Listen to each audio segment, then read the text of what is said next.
Assalamualaikum warahmatullahi wabarakatuh. Selamat datang di Khaira 82 Channel.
Kebahagiaan.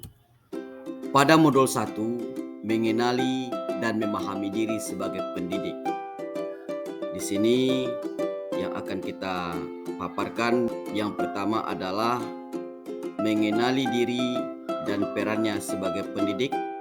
Yang kedua, apa peran saya sebagai guru? Dan yang ketiga, ingin menjadi guru seperti apa saya? Apa alasan memilih sebagai pendidik? Tentu saja kita punya alasan tersendiri. Mengenali kekuatan dan kelemahan diri, kemudian terus mengembangkan kemampuan diri supaya lebih maksimal. Kemudian, peran guru sangat strategis, mendidik masyarakat, mempersiapkan memimpin masyarakat, membuat murid menjadi manusia merdeka sesuai dengan kodratnya. Itu merupakan peran kita sebagai seorang guru. Selanjutnya, guru hendaknya menjadi contoh baik dari segi perilaku, sikap, tutur kata, kemudian menuntun tumbuh kembangkan murid, kemudian menuntun tumbuh kembang murid sesuai dengan kodratnya, selalu membuka diri dan adaptif terhadap perubahan. Bapak Ibu guru yang berbahagia, pada modul 2 kita akan membicarakan tentang mendidik dan mengajar. Dalam modul ini yang akan kita pahami adalah yang pertama, mendidik menyeluruh, yang kedua, pendidikan selama 1 abad, dan yang ketiga, menjadi manusia secara utuh.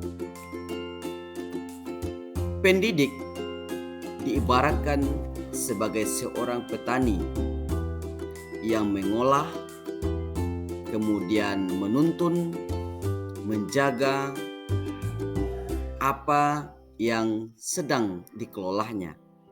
Kemudian, guru adalah berperan dalam mendorong kolaborasi atau kerjasama, bisa jadi dalam lingkungan sekolah, kemudian dengan murid, kemudian lingkungan sekitar sekolah. Selanjutnya, bukan sistem pendidikan kolonial. Pendidikan itu bukan bersifat otoriter, bukan dilaksanakan secara kekerasan, namun menekankan pada sistem Among, trilogi pendidikan.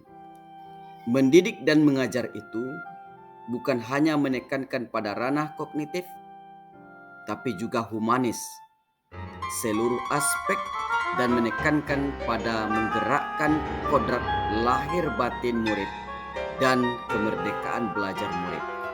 Mendidik memenuhi kebutuhan murid untuk mencapai manusia merdeka, baik secara lahir maupun secara batin, yang tidak bergantung kepada orang lain. Kemudian, semua berorientasi untuk kebutuhan dan potensi murid, serta bukan sekedar untuk mengajarkan kompetensi yang direncanakan. Pada modul 3 ini, yaitu mendampingi murid dengan utuh dan menyeluruh. Yang perlu kita pahami di sini adalah kodrat murid dan trikon. Kodrat alam berkaitan dengan lingkungan tempat tinggal. Kodrat alam berkaitan dengan lingkungan tempat tinggal murid yang dikenal dengan istilah kearifan lokal. Kemudian, kodrat zaman berkaitan dengan masa saat murid menempuh pendidikan. Sementara alam dan zaman bersifat dinamis seiring berubahnya waktu. Kemudian ada istilah asas trikon, yaitu kontinu, konvergen, dan konsentris. Bapak Ibu guru hebat, di sini saya coba jelaskan asas trikon. Yang pertama dikenal dengan istilah kontinu, artinya pengembangan yang dilakukan harus berkesinambungan, dilakukan secara terus-menerus dengan perencanaan yang baik. Yang kedua, ada istilah konvergen, artinya pengembangan yang dilakukan dapat mengambil dari berbagai sumber luar. Dan yang ketiga, dikenal dengan istilah konsentris, artinya pengembangan pendidikan yang dilakukan harus tetap berdasarkan kepribadian kita sendiri. Pada modul 4, pembahasan kita adalah mendidik dan melatih kecerdasan budi pekerti. Pada materi ini, fokus kita adalah menumbuhkan budi pekerti. Budi pekerti yang dikenal dengan istilah watak atau jiwa manusia, yaitu perpaduan gerak pikiran, perasaan, kehendak, kemauan dalam menimbulkan tenaga yang berupa cipta, rasa, dan karsa. Tidak cukup hanya membekali kemampuan kognitif saja, melainkan keseimbangan dengan afektif dan psikomotor. Seorang pendidik harus mampu memahami kemampuan kodrat murid sebagai seorang individu, atau dikenal dengan istilah subjek belajar, berbudi pekerti yang perlu dikembangkan.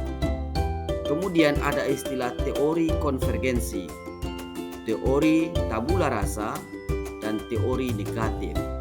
Mengendalikan tabiat asli atau watak biologis seperti takut, malu, kecewa, iri, berani, ataupun egois, dan menebalkan watak baik berupa kecakapan berpikir dan memahami. Pada modul kelima, kita akan membahas tentang pendidikan yang mengantarkan keselamatan dan kebahagiaan.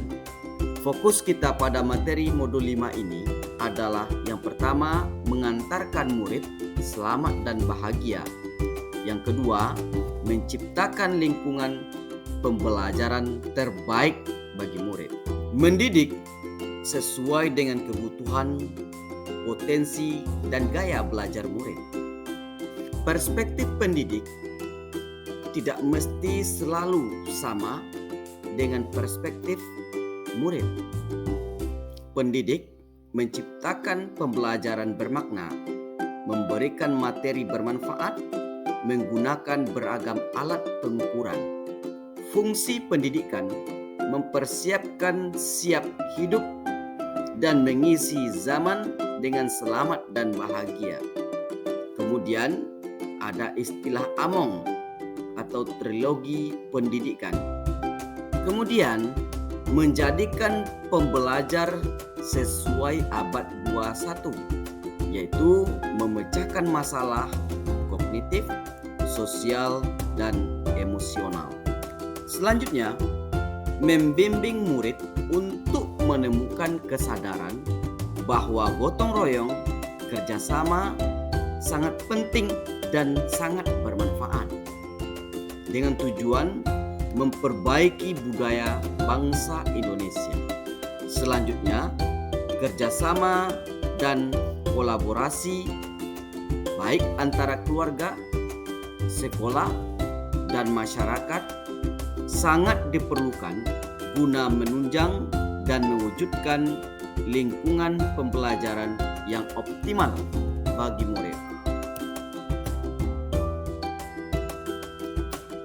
Bapak Ibu guru hebat, Ki Hajar Dewantara mengenalkan istilah sistem Among sebagai suatu metode pendidikan. Yang pertama dikenal dengan istilah Ingarso Sungtulodo, di depan sebagai panutan.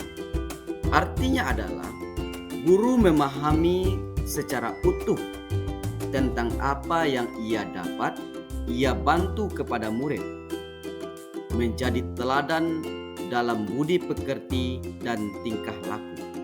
Kemudian ada istilah Ing Madya Mangun Karsa, di tengah membangun kehendak. Guru diharapkan mampu membangkitkan semangat berswakarsa dan berkreasi bersama murid, berperan sebagai narasumber dan penuntun. Kemudian yang terakhir kita kenal dengan istilah Tutwuri Handayani, di belakang memberi dorongan. Maksudnya adalah guru tidak hanya sekedar memberikan motivasi, tetapi juga memberikan saran dan rekomendasi dari hasil pengamatannya agar murid mampu mengeksplorasi daya cipta, rasa dan karsa serta karyanya.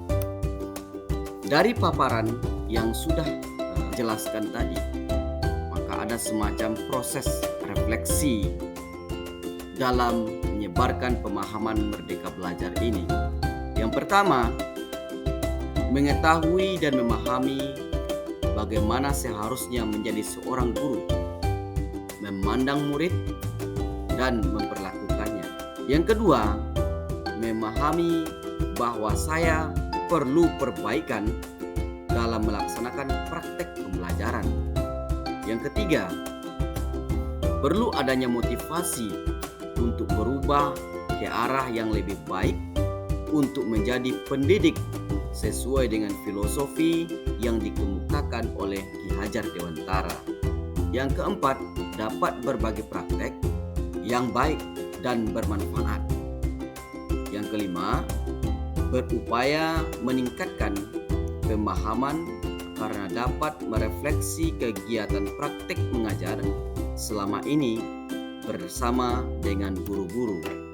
Selanjutnya, pada bagian refleksi ini juga yang perlu saya kemukakan adalah bagian yang mengubah diri saya, yaitu pemahaman saya terhadap bagaimana seharusnya menjadi seorang guru, serta bagaimana seharusnya memandang dan memperlakukan murid sesuai dengan kodratnya.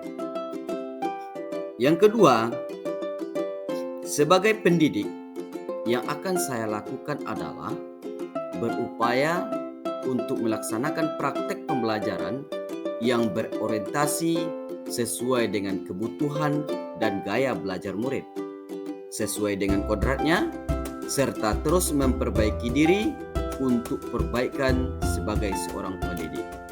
Bapak Ibu guru hebat yang saya muliakan, berdasarkan paparan pemahaman Merdeka Belajar yang saya kemukakan ini tentunya belum sempurna. Untuk itu saya berharap tanggapan, masukan, ataupun kritik yang membangun dari Bapak Ibu yang sudah saya sediakan pada kolom deskripsi video ini. Mohon kiranya untuk memberikan tanggapan terhadap paparan yang telah saya jelaskan sebelumnya. Terima kasih banyak Bapak Ibu guru dan pemirsa yang telah berkunjung ke Khairah 82 Channel. sekaligus menyertakan saran dan kritikan demi kemajuan dan kesempurnaan materi yang saya paparkan ini. Demikian yang dapat saya sampaikan. Assalamualaikum warahmatullahi wabarakatuh. Salam Ibu Bapak Guru.